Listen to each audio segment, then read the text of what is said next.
Salut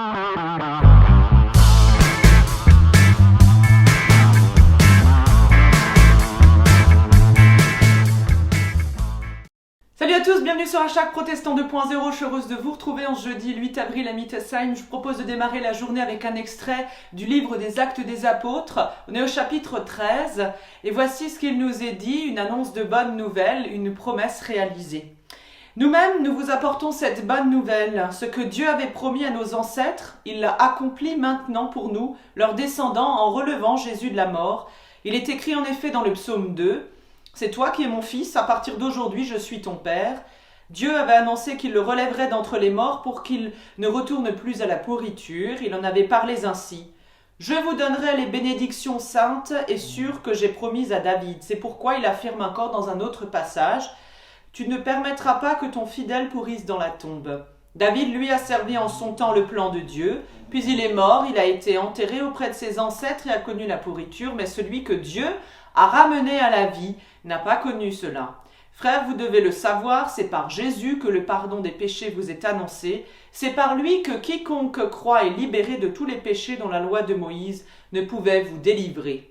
Alors, d'après les Écritures, ça veut donc dire que ça remonte il y a fort lointain. Alors, Dieu ressuscite Jésus d'entre les morts, se réalise donc la promesse de Dieu, il manifeste ainsi toute sa puissance de vie en révélant un Messie, le Messie qui est annoncé dans les Écritures déjà au psaume.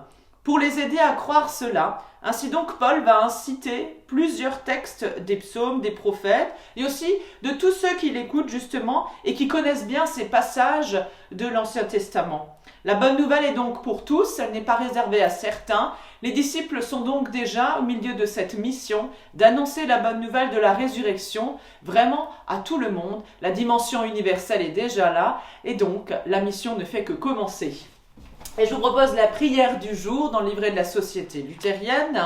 C'est l'art des petits pas et c'est un texte, prière d'après Antoine de Saint-Exupéry.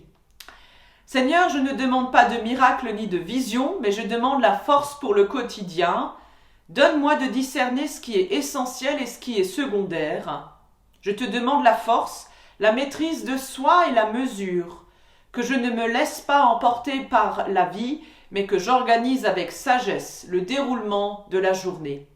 Aide-moi à faire face aussi bien que possible à l'immédiat et à reconnaître l'heure présente comme la plus importante.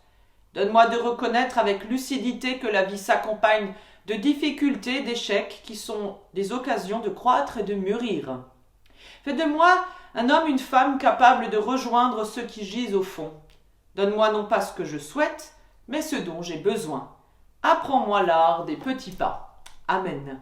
Je vous souhaite une très belle journée dans la grâce de notre Seigneur. On se donne rendez-vous demain matin pour la prière du petit-déj et on n'oublie pas, on se retrouve aussi avec nos rendez-vous vidéo du dimanche pour un temps de célébration, mais également chaque jour avec une rétrospective, un œil dans le rétro de ce que nous vivons déjà depuis plus d'1 an. Portez-vous bien, à plus.